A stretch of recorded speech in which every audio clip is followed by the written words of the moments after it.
Hello friends, मैं पिंकी स्वागत करती हूँ आप सभी का पिंकी क्रिएशन चैनल पर। फ्रेंड्स, आज की इस वीडियो में 32 साइज में डबल कटोरी ब्लाउज की कटिंग का वीडियो आपके साथ शेयर करूँगी। ये देखिए, जो हमारा मेन कपड़ा है इस पर इस तरीके की एम्ब्रॉयडरी दी हुई है। तो पीछे का गला इस गले के हिसाब से डीप पर बनाएंगे। तो चलिए शुरू करते हैं। यहाँ पर देखिए फ्रेंड्स, सबसे पहले हम अपने ब्लाउज से नाप ले लेंगे, क्योंकि नाप से ही ज़्यादातर ब्लाउज की कटिंग की जाती है। तो मैं आपको आज ब्लाउज के नाप से कटिंग बताऊंगी। सबसे पहले ब्लाउज को पीछे की साइड से रखेंगे, पीछे पल्ले की साइड से, और लंबाई नापेंगे। देखिए, लंबाई नापते समय आपको ब्लाउज को खींच कर नापना है, क्योंकि ब्लाउज पहनने से सिकुड़ जाता है, इस लंबाई छोटी हो जाती है। तो आप देख सकते हैं कि इस ब्लाउज की लंबाई 14 इंच की है और गले की पट्टी 3.5 इंच की है। अब सबसे पहले लंबाई लेना है। लंबाई 14 इंच है, इसमें 1 इंच मार्जिन का प्लस करके लेना है।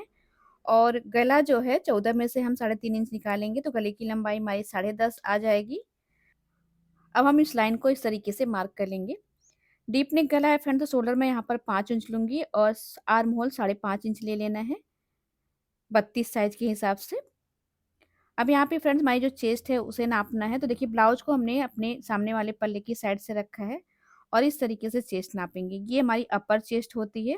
तो देखिए, अपर चेस्ट हमारी 8 इंच की है, तो हमें 8 इंच ले लेना है, क्योंकि जैसा हमारा डीप नेक ब्लाउज है वैसा ही मैं बना रही हूँ, तो इसमें कुछ भी कम ज़्यादा नहीं करना है। अब मैं ब्लाउज की कमर नापूंगी। तो देखिए, इस तरीके से कमर नाप लेना है। तो कमर हमारी जो है वो 6.5 इंच की है, तो मैं यहाँ पर 6.5 इंच पर कमर की मार्किंग करूंगी और 2 इंच मार्जिन का ले रही हूँ। टक्स की सिलाई के लिए सिर्फ मैं यहाँ पर हाफ इंच ले रही हूँ, क्योंकि डीप नेक गले में टक्स की उतनी ज़रूरत नहीं होती है। डीप गला वैसे ही फैलता है। तो इस तरीके से आपको कमर और चेस्ट की मार्किंग कर लेनी है। अब आर्म होल की लाइन को हम हाफ करेंगे। देखिए, शोल्डर हमारा कम है, तो मैं हाफ इंच बाहर की साइड जा करके इस तरीके से आर्म होल की लाइन को मार्क कर लूँगी। अब फिर मैं यहाँ से आर्म होल की गोलाई दे दूँगी फ्रेंड्स। आर्म होल की गोलाई देने के बाद आपको आर्म होल की गोलाई को नाप लेना है। इस ब्लाउज की आर्म होल की गोलाई 7.5 इंच है, तो देखिए 7.5 इंच आ रहा है। तो हमारा 5.5 इंच का आर्म होल सही है। जब गला डीप हो फ्रेंड, तो हाफ इंच शोल्डर को डाउन करना है गले की साइड, और हाफ इंच यहाँ पर, हाफ इंच से थोड़ा सा कम ही यहाँ पर उठा के मार्क कर लेना है। बैक पार्ट हमारा कंप्लीट हो गया है। अब मैं इसे कट कर लूँगी और इसी को रख के सामने वाले पल्ले की भी मार्किंग करूँगी। तो देखिए, यहाँ पे टक्स की मार्किंग कर लेते हैं। टक्स की मार्किंग हम गले की लंबाई तक ही रखेंगे। ये देखिए, और हाफ इंच हमने लिया है, तो पाव पाव इंच की टक्स लगाएंगे। मतलब बहुत ही पतली सी टक्स हमने लगानी पीछे वाले पल्ले में, इस तरीके से। अब यहाँ पे हमने अस्तर का ओपन साइड अपनी ओर रखा है, और सबसे पहले मैं 3 इंच पर एक लाइन मार्क कर रही हूँ। डबल कटोरी ब्लाउज के लिए 3 इंच हमें एक्स्ट्रा आगे की साइड लेना है, इस तरीके से। और अब इसी लाइन पे मैं अपना ये पीछे वाला पल्ला रख लूँगी, देखिए इस तरीके से। और इसमें लंबाई हमें 1 इंच बढ़ाकर रखनी है। जितना पीछे की लंबाई, उससे 1 इंच और हमें आगे की लंबाई लेनी है। बाकी जैसा हमारा पीछे का पल्ला है वैसे ही इसे कट कर लेना है। देखिए, इस तरीके से हमने मार्किंग कर ली है। अब जो ये कपड़ा बच रहा है, ये छोटी स्लीव के लिए काफ़ी है। पर अगर आप एल्बो स्लीव बना रहे हैं फ्रेंड्स, तो आपको अस्तर 1 मीटर का लेना है। ये हमारा अस्तर 80 सेंटीमीटर का ही था। और यहाँ पे देखिए, लंबाई वाली लाइन को भी हम मार्क कर लेंगे, जो हमारा मार्जिन है। अब यहाँ पे सबसे पहले फ्रेंड्स, मैं शोल्डर और आर्म होल की लाइन को मार्क करूँगी। तो शोल्डर देखिए 5 इंच है, यहाँ पर भी मैं 5 इंच ले लूँगी और आर्म होल की लाइन को सीधा मार्क करूँगी। ये देखिए इस तरीके से। अब देखिए फ्रेंड्स, सबसे पहले मैं इस पर हाफ इंच पर आर्म होल की गहराई दे दूँगी आगे के पल्ले के लिए, इस तरीके से। और अब मैं यहाँ पर अपने गले की मार्किंग करूँगी। गला मैं 2 इंच ले रही हूँ, गले की लंबाई मैं यहाँ पर 6.5 इंच ले रही हूँ। आप गले की लंबाई अपने हिसाब से रखिएगा। और इस तरीके से मैं एक बॉक्स बना लूँगी। ये देखिए। अब फ्रेंड्स, मैं 1.5 इंच पर ऊपर की साइड मार्क करके यहीं से गले का शेप बनाऊँगी। गला देखिए थोड़ा-सा फैला के मैं बना रही हूँ, क्योंकि आगे का गला थोड़ा फैला अच्छा लगता है। अगर आप नॉर्मल गला बनाना चाहते हैं तो बना सकते हैं। यहाँ पे टक्स पॉइंट मैं 9.5 इंच पर लूँगी और बेल्ट मैं लूँगी 11.5 इंच पर। इस तरीके से दोनों लाइन को मैं मार्क कर लेती हूँ। आपको भी इस तरीके से करना है जैसे मैं कर रही हूँ फ्रेंड्स, 32 साइज़ के हिसाब से। और यहाँ पे मैं 1 इंच ले रही हूँ, यहाँ पर हाफ इंच ले लूँगी। टक्स की चौड़ाई मैं यहाँ पर 3.5 इंच लूँगी फ्रेंड। नॉर्मली हम 3.5 इंच ही लेते हैं नॉर्मल साइज़ में।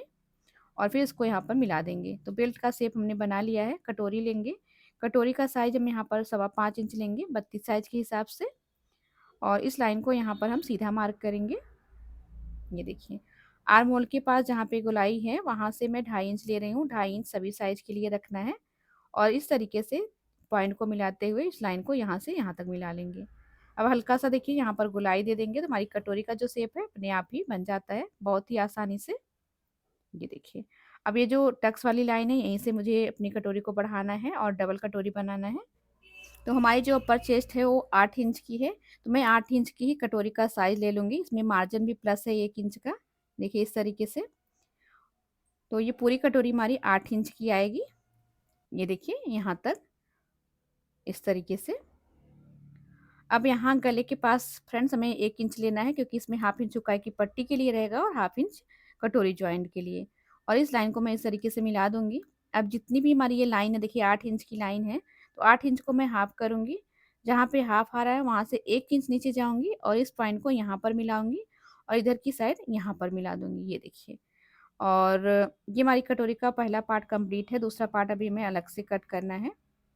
बेल्ट पर कमर की मार्किंग कर लेंगे। देखिए कमर हमारी 6.5 इंच है, 2 इंच इसमें मार्जिन कर लेंगे, हाफ इंच चौड़ाई की पट्टी का भी इसमें रहेगा। तो इस तरीके से देखिए हमने मार्किंग कर ली है। अब हम इसकी कटिंग करेंगे। देखिए फ्रेंड्स, अगर आपको कोई डाउट हो तो आप कमेंट बॉक्स में पूछ सकते हैं। वैसे अगर आप लोग कटिंग की पूरी वीडियो देख लेते हैं तो आपका डाउट कंप्लीट हो जाएगा, कोई भी डाउट नहीं रह जाएगा। फिर भी डाउट रह जाता है तो कमेंट ज़रूर करिएगा। आप लोग कटिंग की वीडियो तो एटलीस्ट ज़रूर देखा करें। यहाँ पे देखिए फ्रेंड्स, इस तरीके से मैंने अपना साइड वाला पार्ट और बेल्ट वाला पार्ट कंप्लीट कर लिया है। ये देखिए गहराई को भी मैं कट कर लेती हूँ। इस तरीके से आगे के पल्ले का ये हमारा 2 पार्ट कंप्लीट है। कटोरी का 1 पार्ट कंप्लीट है ऊपर वाला, इसे देखिए मैं साइड में रखती हूँ। अब कटोरी का दूसरा पार्ट कट करने के लिए हमें अलग से कपड़ा लेना है। सबसे पहले मैं इसको सीधा कर लूँगी इस तरीके से और इस लाइन पर इस वाले पार्ट को रखूँगी। ये देखिए टच करते हुए लाइन पे मैं इस वाले पार्ट को रख लेती हूँ। नीचे का मार्किंग जो है उस तरीके से हमें उतार लेना है। ये देखिए इस तरीके से। ये देखिए, अभी हमने जहाँ तक ये हमारी पट्टी है उससे ऊपर 1.5 इंच एक्स्ट्रा लेना है। अभी हमारी पट्टी की लंबाई देखिए 4.5 इंच आ रही है, तो मैं 4.5 इंच यहाँ पर भी नाप लूँगी और इस लाइन को सीधा मार्क कर लूँगी।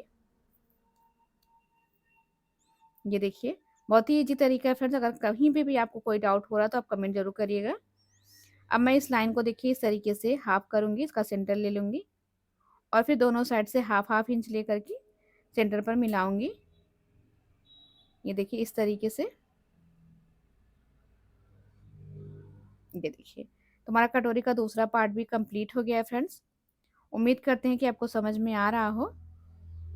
अब मैं देखिए सेंटर पे इसको फोल्ड करके कट लगा लूँगी और एक मार्किंग ये भी लगा लेना है फ्रेंड्स कि कौन-सा पार्ट आपको ऊपर जोड़ना है, कौन-सा बेल्ट की साइड, क्योंकि ये जो पार्ट है ना कटिंग करने के बाद एक जैसा ही दिखता है। यहाँ पे देखिए हमारा आगे और पीछे का पल्ला कंप्लीट हो गया है। अब मैं स्लीव की कटिंग करूँगी। इसके लिए देखिए फ्रेंड्स, हमने अलग से अस्तर लिया है और इसको डबल फोल्ड करके रखा है। स्लीव की जो लंबाई है वो 9 इंच है, तो हमने 1 इंच मार्जिन का प्लस करके 10 इंच लिया है। चौड़ाई हमने ली है 8.5 इंच। स्लीव के लिए चौड़ाई 8.5 इंच लेना है चेस्ट के हिसाब से और लंबाई हमने 10 इंच ली है। 3 इंच पर मैं डाउन का मार्क लगा रही हूँ स्लीव का शेप देने के लिए। यहाँ पे देखिए फ्रेंड्स, इस तरीके से पीछे वाले पल्ले से आर्म होल की गोलाई हम इस तरीके से नापेंगे। देखिए 6.5 इंच आ रहा है। अब देखिए ये जो सीधी वाली लाइन है इस पर मैं 6.5 इंच सीधा मार्क करूँगी और फिर यहाँ से ऊपर की साइड देखिए 1.5 इंच सीधा रखूँगी। ये देखिए, फिर यहीं से मुझे आर्म होल की गोलाई दे देनी है, तो बहुत ही परफेक्ट तरीके से आर्म होल का शेप बन जाता है। ये देखिए, स्लीव की मोहरी हमारी 9.5 इंच है, तो हमने 4.25 इंच लिया है। 2 इंच हमने यहाँ पर भी मार्जिन लिया है। जितना मार्जिन आपने अपने ब्लाउज में लिया है उतना ही मार्जिन यहाँ पर भी रखना है। स्लीव की मार्किंग कंप्लीट हो गई है, मैं इसकी कटिंग कर लेती हूँ। अभी मुझे इस पर गहराई देनी है फ्रेंड्स। देखिए यहाँ पे जहाँ से तैयार है वहाँ से हाफ इंच पर इस तरीके से मैं गहराई दे दूँगी। ये गहराई आगे के पल्ले में आएगी। अब सारे पार्ट को हमने अपने मेन कपड़े पर रखकर कटिंग कर लेना है। देखिए गले पे एम्ब्रॉयडरी दी हुई है तो आपको अच्छे से सेट कर लेना है सेंटर में और फिर अपने अस्तर वाले पार्ट को रख के कटिंग कर लेना है। आपको हमेशा कपड़ा ज़्यादा ही कट करना है, क्योंकि अस्तर हमारा परफेक्ट कटा होता है। कपड़ा को आपको ज़्यादा कटिंग करके बैठाने के बाद उसे छाँट के निकाल देना होता है। तो इस तरीके से आप कपड़ा हमेशा एक्स्ट्रा कट करिएगा। ये स्लिप की पट्टी भी मैं कट कर लेती हूँ, क्योंकि इस पे डिज़ाइन बनानी है, इसे अलग से लगाऊँगी और यहाँ पे मैं स्लिप की कटिंग कर लूँगी। इस तरीके से फ्रेंड्स हमारी कटिंग जो है कंप्लीट हो गई है। आज की वीडियो आपको कैसी लगी फ्रेंड्स, कमेंट करके ज़रूर बताइएगा। अगर आप लोग इसकी सिलाई की वीडियो भी देखना चाहते हैं तो कमेंट बॉक्स में कमेंट करिएगा। मिलते हैं नेक्स्ट वीडियो में। Thank you.